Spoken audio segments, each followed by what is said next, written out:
Hey guys, welcome back to Bracket Shop and Farm. This is we're going to record part 2 of the Massey Ferguson 383. Today we plan on trying to put the tractor back together. We had it split.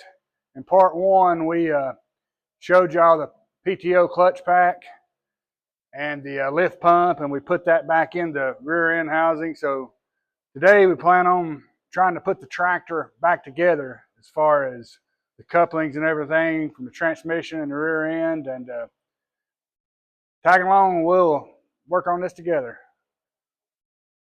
All right guys, so here we are on the 383, and I'm going to show y'all how some of the blocking and stuff I had whenever we split this tractor, and we've had to adjust it a little bit, but we just got an old piece of firewood right here to block the rear tires from moving. We're going to roll the front end is what we want to roll into it. So we're going to try to keep the back stationary and roll the front. So there's a couple pieces of wood, and there's my tractor jacks. As you can see, we've got it in underneath there to get the height right. Yeah, there's a piece of wood underneath there.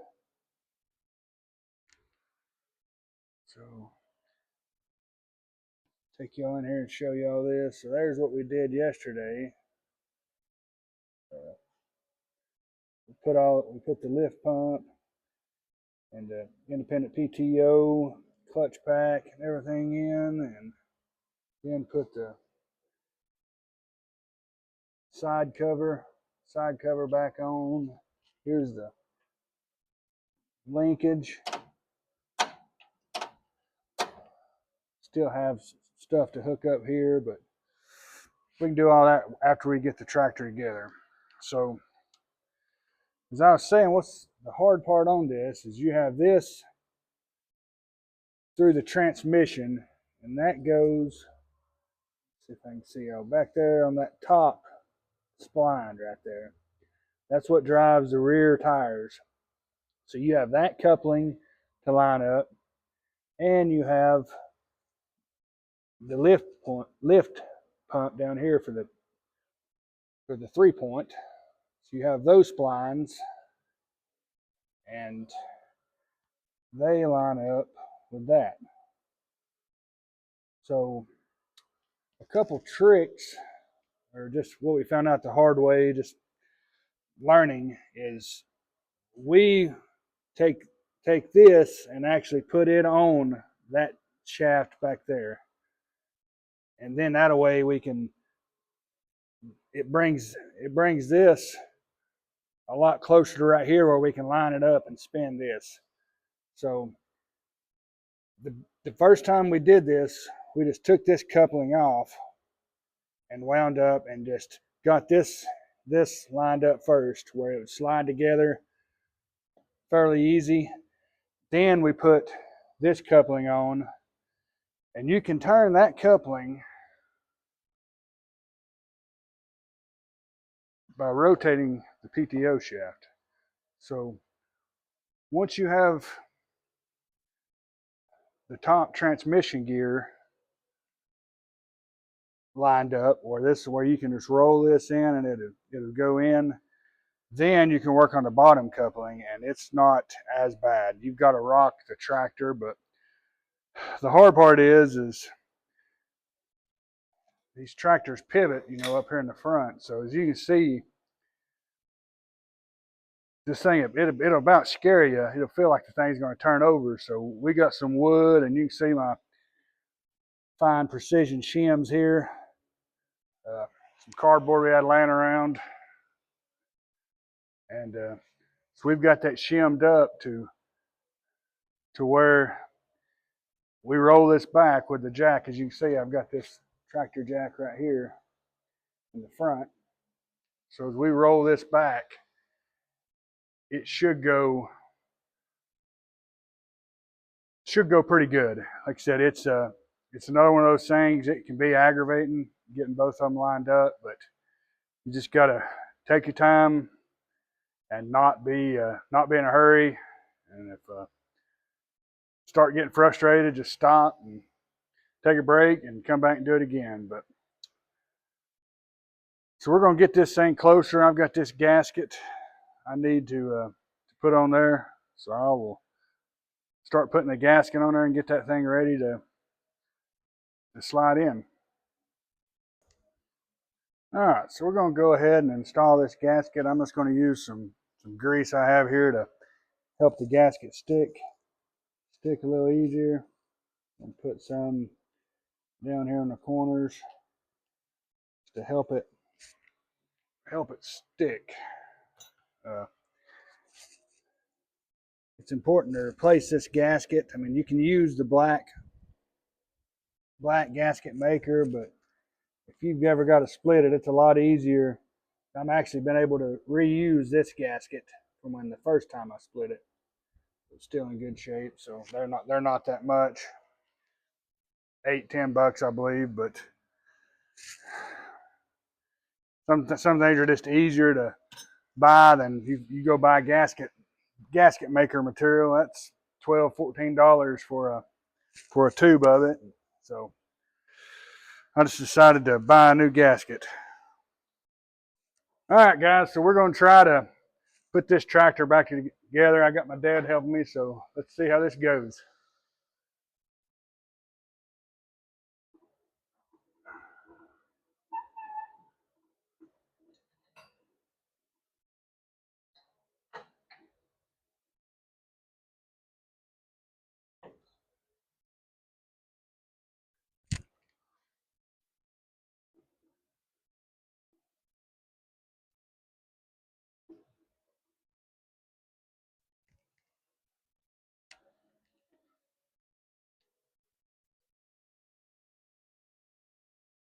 As easy as that.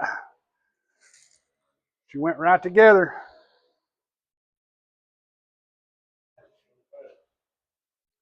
So like I said, I think the main thing is if you do the couplings one at a time, if you do the top coupling, the transmission, get that lined up and just pull the coupling out of the bottom for the lift pump that goes to the PTO and get the one lined up good where it'll slide back and forth your heights. Then you can put the PTO one on, and while one person keeps pressure on the front, the other person goes in the back and rocks the PTO shaft like I showed you earlier that we did. So that does make it easier. The first time we did this, we really struggled with it because we wound up and was trying to line both couplings up, and we fought with it for a few hours, and finally we figured let's just do it this way. So like I said, the main thing is we block the back, keep it stationary, and we roll the front to it. And it does make it easier if you have tractor jacks like this, but you can do it with other jacks. But as you can see, she went together real good right there.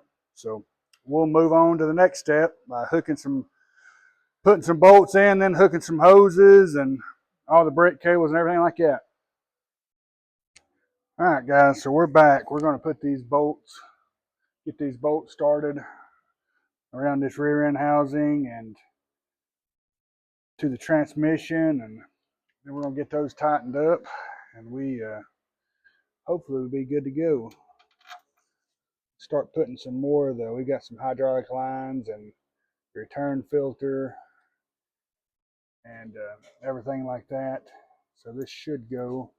Hopefully this will go pretty good. It seems like everything's lining up pretty good. So you may have to, if something don't want to quite go, just tweak it a little like that to get it started. But I mean, there isn't much science to this. You just said the main thing is just take your time and not get in no hurry. I'll run these up as close as I can with my hand. I clean the bolts, so they seem to be running up pretty good. There's a few of them that had some burrs. I cleaned the threads on, but no big major issues. Tell you, it is another warm, steamy day here in East Tennessee though. So nice and steamy.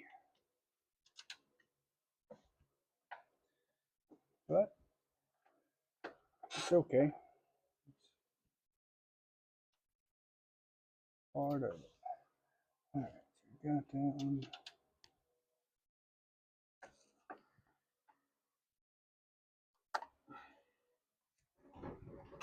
Like I said, just rock it back and forth till you get the bolt in there. You got it jacked up good. It should be good to go. So this uses a 16 millimeter head. This tractor was made in England, I believe, on this one. So a lot of it's metric bolt, metric fine thread. What a lot of this is. Crap.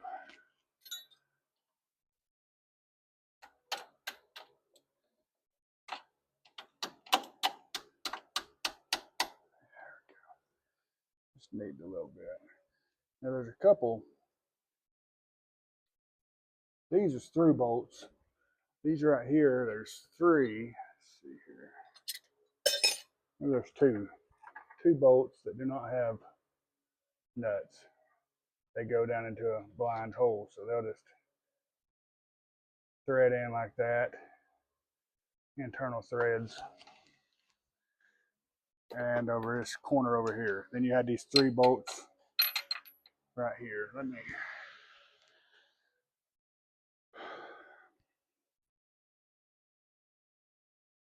get y'all a little bit closer where you can see. When I first took these three bolts right here out, the first time I split the tractor, boy, they were a pain. I wound up having to cut them out, then drilling and using easy outs to get them out of this because they have so much rust, I guess, because right here is where your feet and everything is. So as you can see, these are new bolts. So I've replaced them, but here's the bolts that go in there and just thread, blind hole bolts, and the rest of these are through bolts underneath. So I'm gonna go ahead and I'll finish putting these bolts in and get them tight, and I'll give y'all the torque spec if you want to torque them right here when we get back. All right, guys, so here's the procedure for tightening the bolts back up between the transmission and rear end housing. If you'll look there at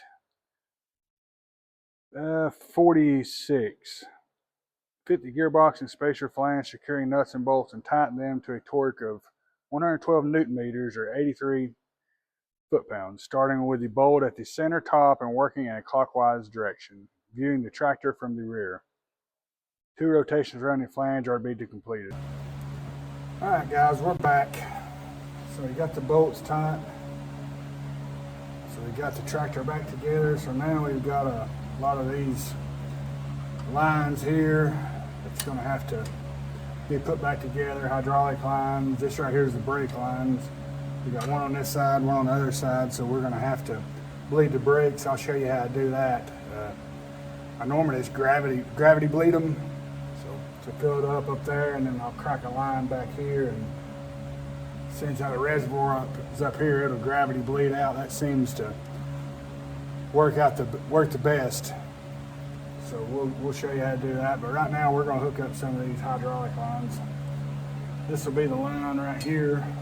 This is what goes and runs from here, which supplies the pressure to our Independent PTO.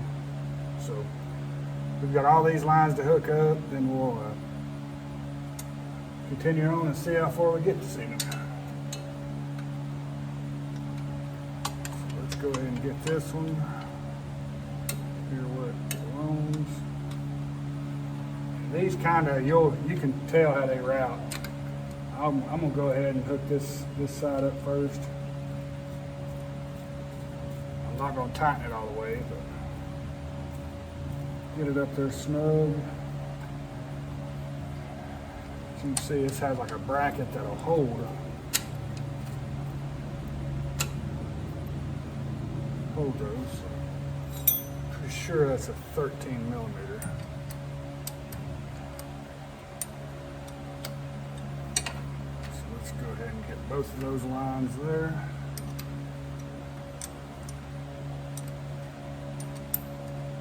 I had to, all these hydraulic hoses here were dry rotted when I got the tractor. The motor seems to run pretty good. I mean, it don't seem to have no issues, got good oil pressure.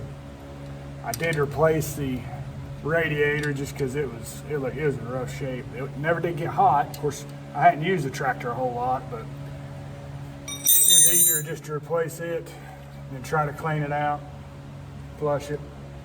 So I wound up got a new radiator. Had to do some modifying to get it to fit, but it fits in there good and snug. Let's see. It's gonna be, I thought that's 3/4. I don't have the right wrenches with me. No, those aren't right. I'll be right back. All right, we're back. I believe I found the right wrenches here to tighten these up.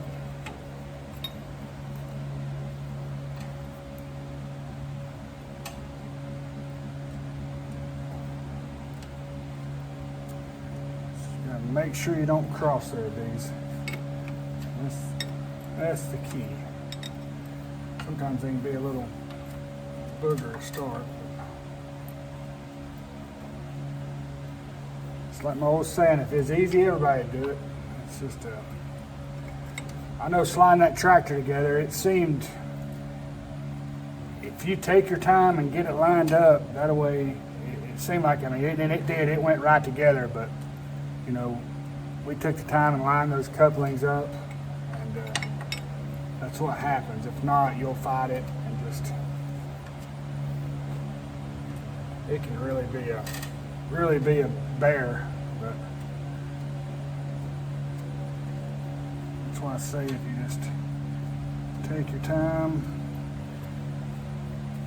especially working on some of this older stuff. I mean, it just don't. There's rusted bolts, rusted nuts and everything tied. If it's not been worked on, it's some of it can just be, it can be really aggravating, but you just gotta work through it and try to fix the stuff as you go. And that's what I've been doing with this tractor, is just finding issues and then fixing them as I find them, and trying to get it mechanically sound. And like I said, electrically, it's not in bad shape, but I've rewired some stuff, put some lights up there, put some lights in the back, so if I'm feeding hay in the wintertime when it gets dark at 5:30, I have some lights and I can see. I just need a heater.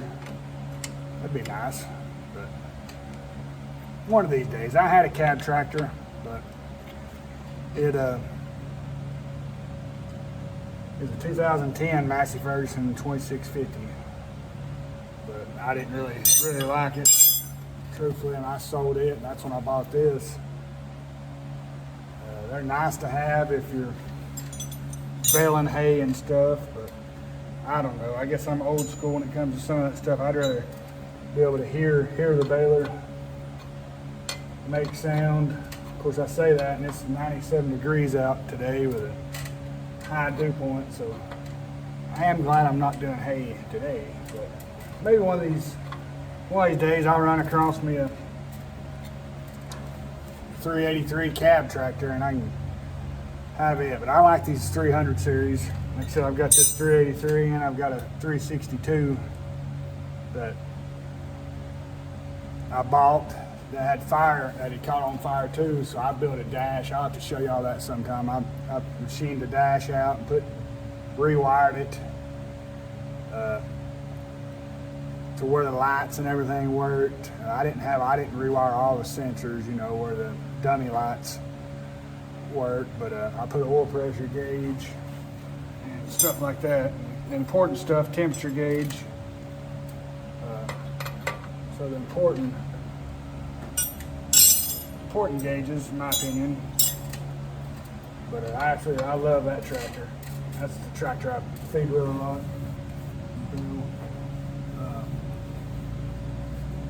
So I don't know.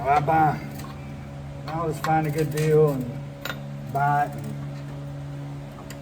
and try to fix it and keep it up. But I really do like these 300 series, the 360, 362, the 383. They're about 82 horsepower, mid 70s PTO horsepower, but they're real good tractors.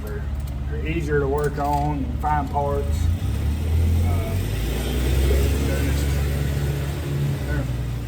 They're fun little tractors. I love the way the pedals are, ergonomics, especially because I'm taller, so it's they just seem to be laid out good.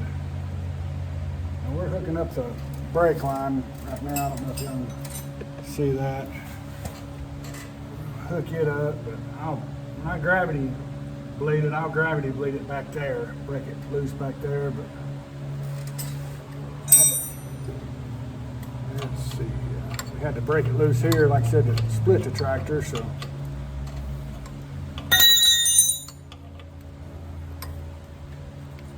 battery cable.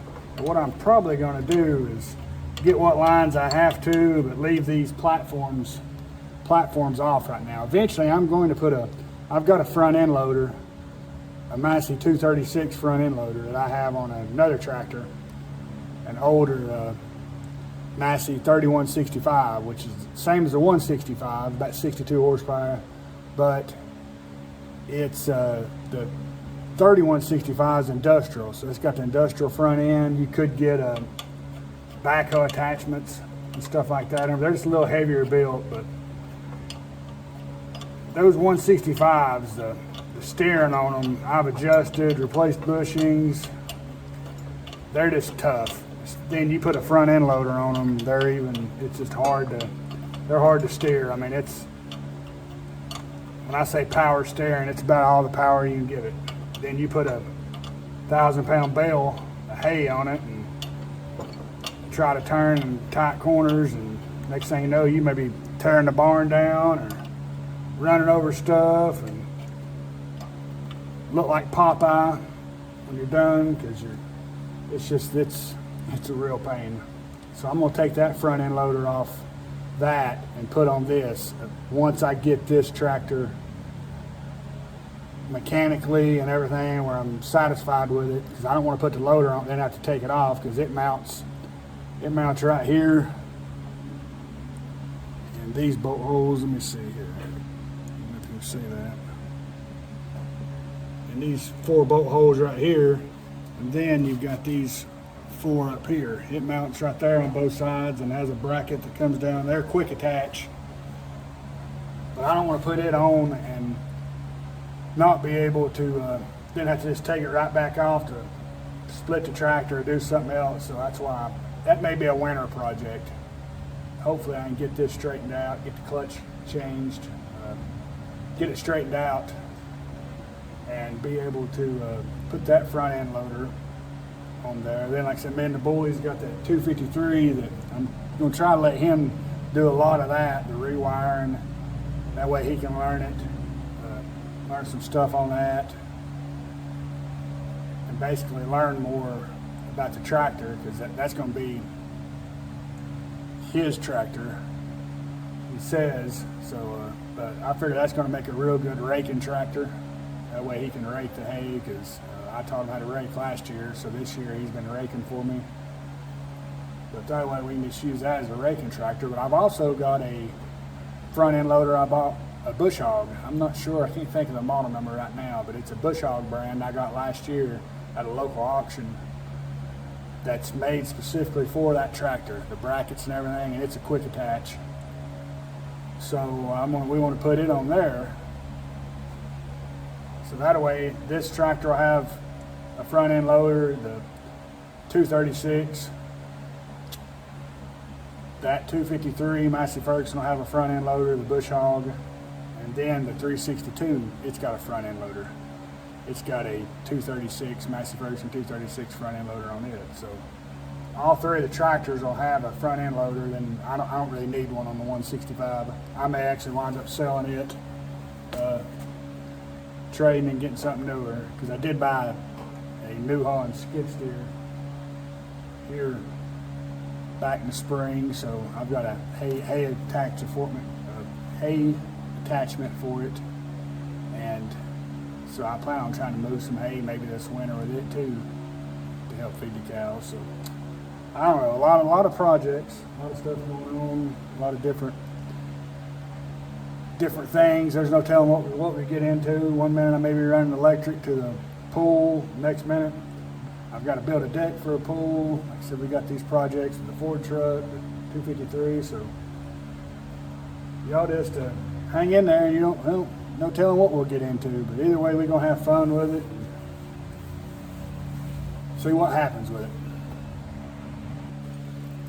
All right, so next we've got our wiring harness here. Fortunately, this does, as far as the wiring, makes it a lot easier.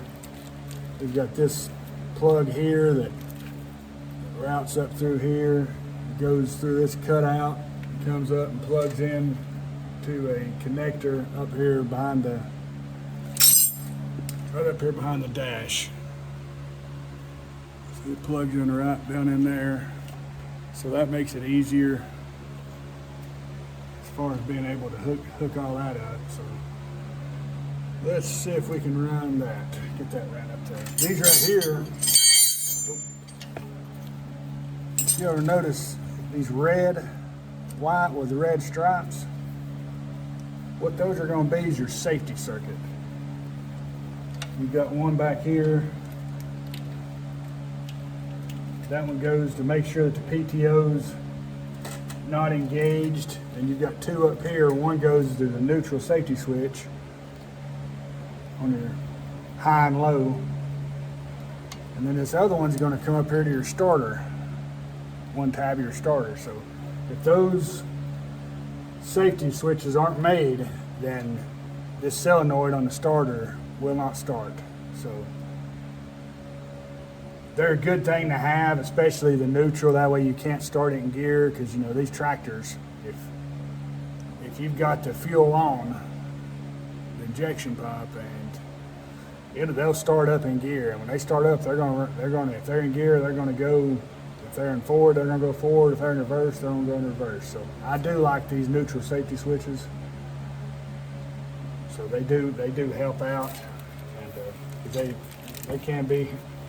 It is easy to, if you're not paying attention, to go and potentially start one without you knowing it's in gear. It's not going to be a good day. So let's see if we can run these up through here, get them routed. Said I'm not as worried. I'm not going to put that bottom. I'm not going to put the pans in here quite yet. I'd like to be able to get in here, because I'm going to show y'all. We're going to check this test port right here that I wound up and got the fittings for. Like I said, it's a 3/8 hydraulic hose with a gauge. I actually got two. One that goes up to 4,000 PSI to check off the pump, because you had to have one of that. And I made another one that's a 3/8, and it just uses regular JIC hydraulic fittings. And if you can see this cap right here, let's see if I can show you all that.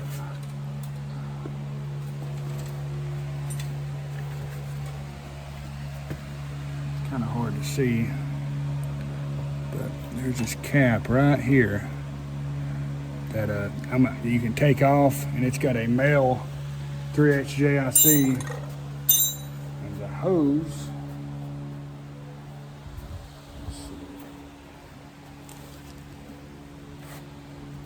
I believe I put it in here. Yes. So here's the hose.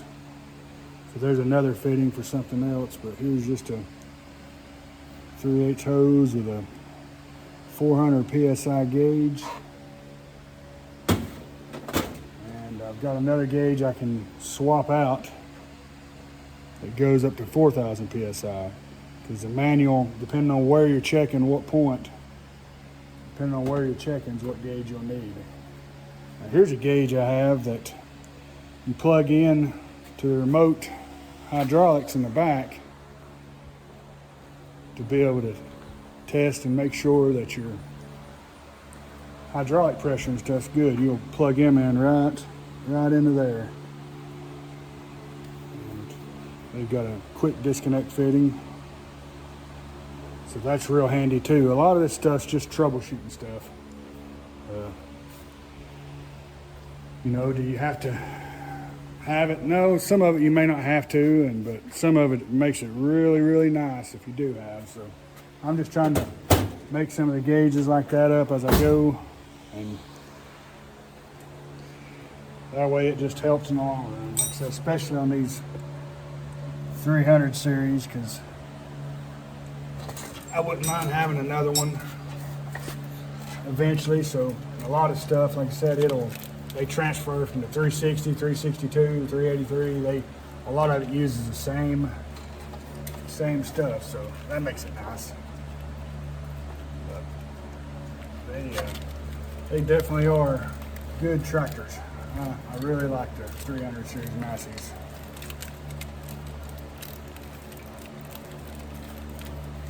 So,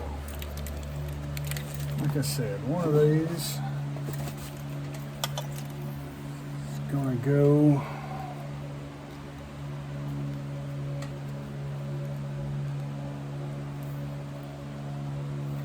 to your starter solenoid.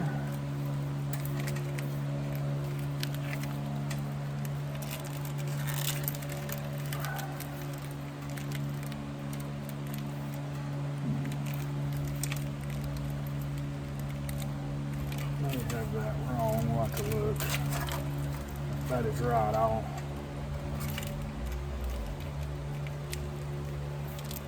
believe that went, if I'm not mistaken.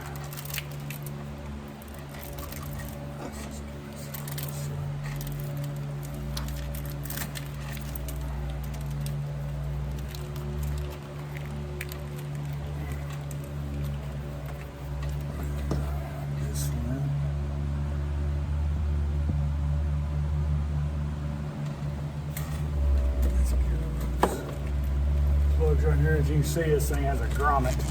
I just wanted to took that grommet out when I pulled it out.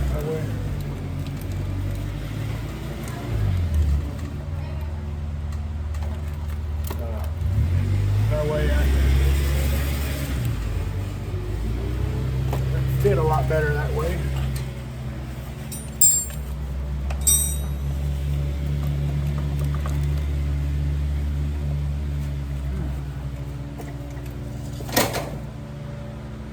I don't know how good y'all can see that, but this has it's 4 rows and there's 5 connectors.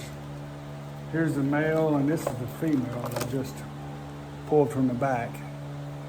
So they make it real easy. This grommet right here will just pop right out, and you can pull this connector through the firewall and just run this over here. Try to make it nice where it'll sit there. It looks good. And then just plug it in, snaps. And it's got a place right down here that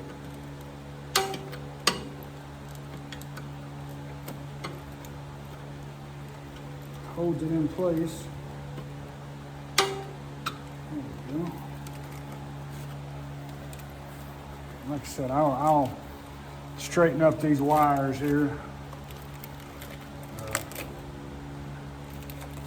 For sure before I put the floor pans back on there. Right now I'm just trying to get what I have to get on to be able to test the hydraulics. I probably won't even bleed the brakes. I'm going to hook the lines up, but I probably won't bleed the brakes until after I test the hydraulics. I'll probably just put me some jumper cables on these. This thing's got 2 batteries, so I'll put the jumper cables run them down, and try to get it crunked, fill it back full of fluid, put what I have to put on there, then crank it and be able to test the hydraulics with the gauge and everything. So I believe we're gonna try to wrap it up on part 2 here on the Massey Ferguson 383. I appreciate y'all following along, and just a like, subscribe. If you want to see more future projects, there's going to be a part 3 on this one. Hopefully I'll be able to finish it up, finish hooking what I need to hook up, and we'll try to actually and maybe even test the hydraulics and see if that fits the PTO, see what pressure I'm getting back there on the back. Beforehand I had about 60 psi. It should be about 275 to 325 with that test board. So all right, y'all try to stay cool if you live in the South and all this humidity, and we'll see y'all next time.